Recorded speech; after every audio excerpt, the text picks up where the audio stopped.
النفس تجزع أن تكون فقيرة، والفقر خير لها من غنى يضغيها، وغنى النفوس هو الكفاف، فإن أبد فجميع ما في الأرض لا يكفيها.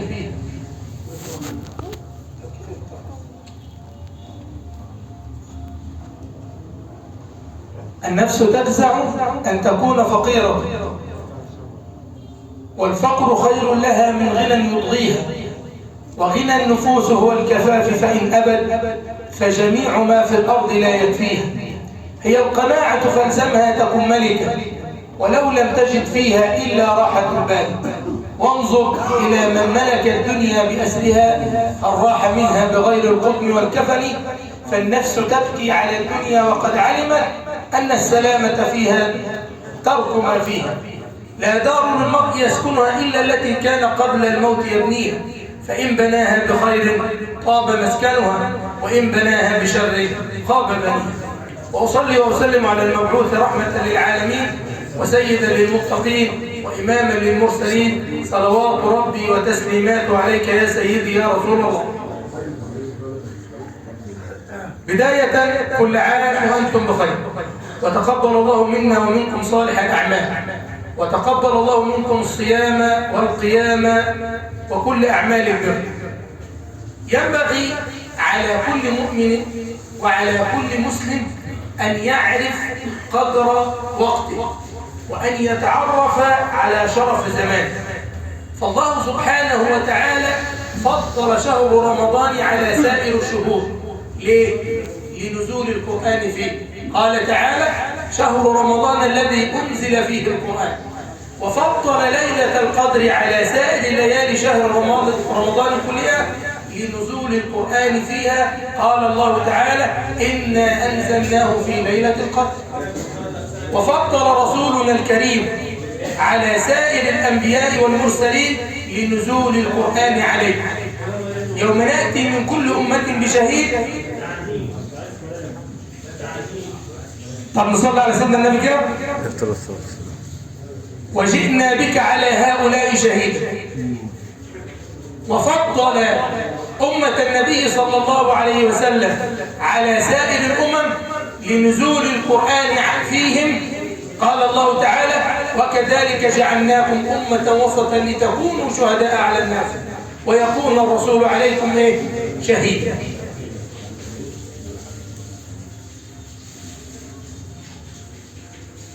شهر رمضان شهر قصير لا يحتمل التقصير، وهو شهر صريح لا يحتمل التضييع ولا التفريط.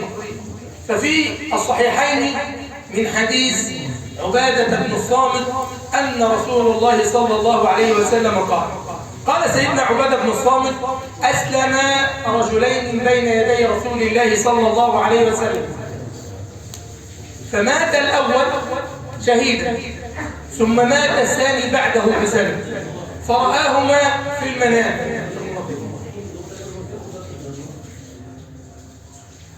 فرآهما سيدنا عبادة بن الصامت في المنام، فوجد الآخر أي الذي مات بعد سنة في منزلة أعلى ممن مات شهيدا. وكأن سيدنا عبادة بن الصامت استقل هذه المنزلة، لأن كل عامة المسلمين يعرفون قدر الشهيد وما هو منزلة الشهيد عند الله. ولا تحسبن الذين قتلوا في سبيل الله أموات، بل أحياء عند ربهم يرزقون. فذهب إلى رسول الله صلى الله عليه وسلم فقال له: يا رسول الله، وقص عليه ما حدث. فإذ بالنبي صلى الله عليه وسلم حتى يعلم الأمة قدر شهر رمضان، فقال له: أولم يحضر معنا رمضان؟ قال: بلى. قال: أولم يحضر معنا من الصلاة كذا وكذا وكذا؟ قال: نعم. قال: إذن هذه هي منزلة شهر رمضان، لأن الله سبحانه وتعالى فضل شهر رمضان على سائر الشهور. ولذلك قال صلى الله عليه وسلم: رمضان إلى رمضان، والجمعة إلى الجمعة، والصلوات الخمس مكفرات لما بينهن إذا اجتنبت الكبائر. كذلك قال صلى الله عليه وسلم: إذا جاء رمضان فتحت أبواب الجنة. وأغلقت أبواب النار وصفدت الشياطين.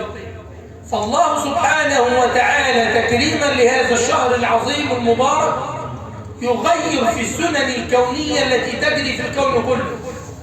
فالسماء تتهيأ لاستقبال شهر رمضان، والسماوات السبع تتزين لاستقبال شهر رمضان، والجنة تتزين لاستقبال شهر رمضان حتى يجرى فيها أنهار من لبن وأنهار من عسل وأنهار من خمر لذة للشاربين. وأن كل حورية من حور الجنة تتزين في أبهى ثيابها لاستقبال الصائمين من رمضان.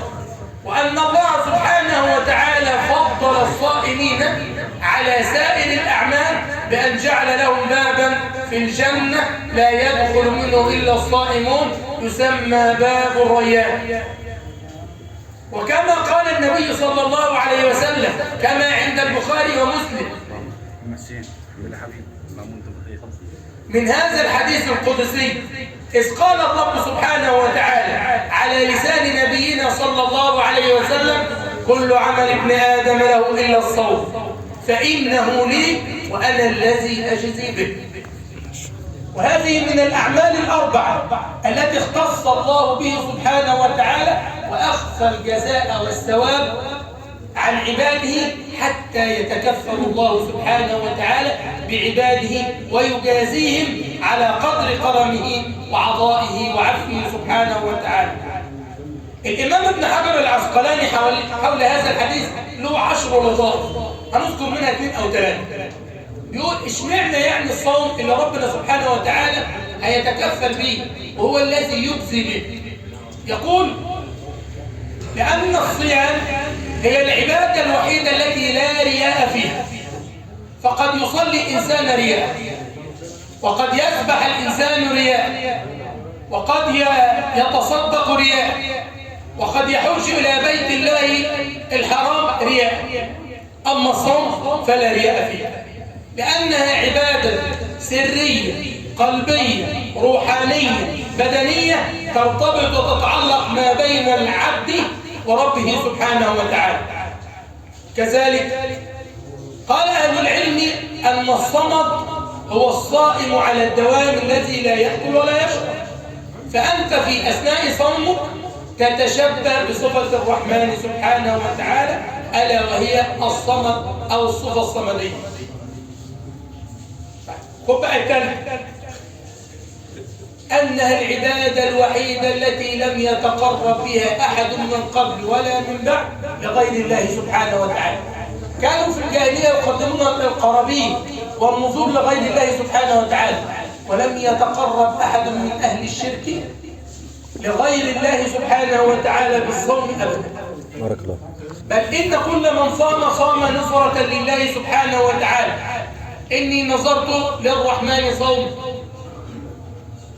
فكان الصيام لله سبحانه وتعالى. ولذلك يقول النبي صلى الله عليه وسلم، وهذه آخر البشريات حتى لا أطيل عليكم: من صام رمضان إيمانا واحتسابا غفر له ما تقدم من ذنبه. أسأل الله سبحانه وتعالى أن يتقبل منا الصيام